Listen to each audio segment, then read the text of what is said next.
swinging on electric bass. Is it even possible? Of course it's possible. Bob Cranshaw, John Lee, Steve Swallow, Anthony Jackson, heck, Jocko. These are all cats who didn't just occasionally sneak in a straight-ahead jazz tune on a gig. These are guys that made extended straight-ahead jazz gigs and made albums of straight-ahead jazz music on the bass guitar exclusively.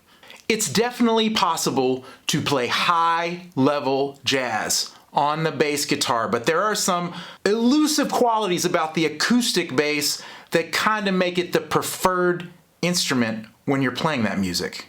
How does someone produce a legit and powerful swinging feel on the electric bass that's on par with anyone playing acoustic in the same kind of jazz environment? Let's break down what you have to do to make your electric bass playing swing even harder. Number 1, tone.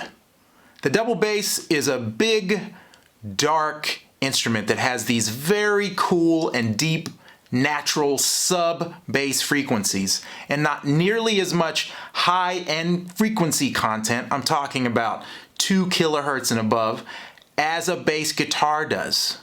Things that we're accustomed to hearing on electric bass, like finger noise and snap, are definitely not present when you're playing the double bass. The bass in jazz needs to sonically sit lower in the music than a lot of the other instruments, so darken up your tone. Roll off some of that treble content. We're looking for fundamental. Oh, and by the way, turn down.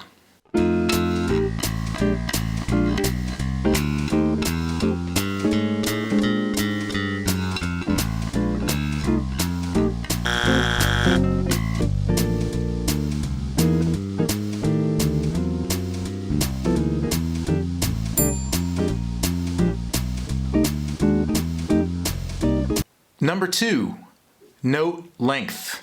This one definitely applies to whatever kind of bass you're playing, acoustic bass or electric bass. You need to play long, connected notes from the end of one note all the way to the beginning of the next. Very legato. Playing long quarter notes when walking gives the groove a huge target. It also lays down a beautiful harmonic bed for your chordal instruments to play over and your soloist.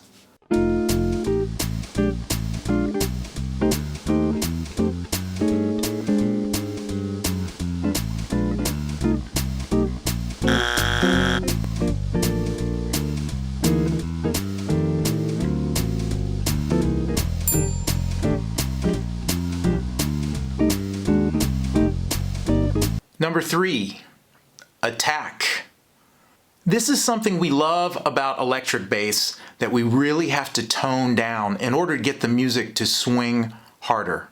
A biting, almost percussive attack works against us trying to play a smooth and connected swinging groove. Many times you'll even see great electric bass players moving their right hand up over the end of the fingerboard when it comes to playing 4/4 time. Now the string moves more here and is more supple, but it also softens the attack that you would get if you were playing over the pickups or over the bridge pickup. Even in videos of Jocko playing, you can see him move his right hand up to soften the attack when walking bass lines. Here's another example. The great bassist Steve Swallow, who noticeably plays with a pick, plucks the strings closer to the fingerboard in order to get a rounder sound to his attack. Soften up how you pluck the string and maybe even move your hand up to where the string is more supple.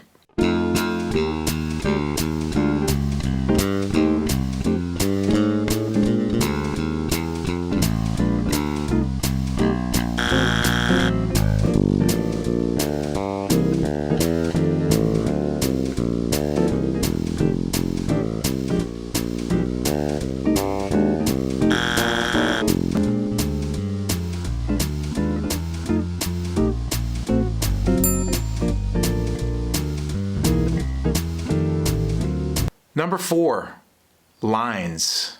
There is no substitute for playing well voiced, connected notes with direction and propulsion. In other words, swing.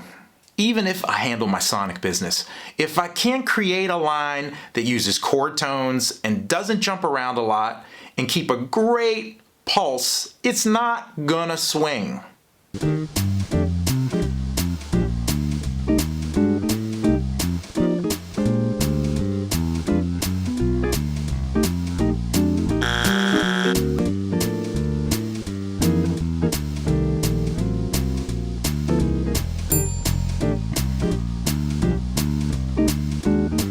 Playing good notes and swinging time is a requirement for any instrument walking bass lines in jazz. Case in point, Anthony Jackson once said that he listened to and played along with organ trio records to emulate walking jazz bass lines. I think these kind of records contain everything that I've talked about already. A darker tone, long connected notes, a duller attack, and simple, very swinging bass lines. In addition to some of the players I already mentioned at the beginning of the video, do yourself a favor and check out some records by Jimmy Smith and Larry Young and Jack McDuff. You won't regret it. I think Bob Cranshaw said it best when he said, "A bass is a bass is a bass." Whatever you have to play on the gig, make sure you bring the sound, the groove, and the notes to match. Make the music feel good, and nobody's going to care about what you're playing. But in the meantime, handle your sonic business and swing like there's no tomorrow. Thanks for watching. If you liked it, I'd appreciate it if you could give the video a thumbs up. And if you're not already a subscriber and you like all things jazz and bass centric, well, smash that subscribe button so that you won't miss my next video. Until next time, take care of yourself and please love your neighbor.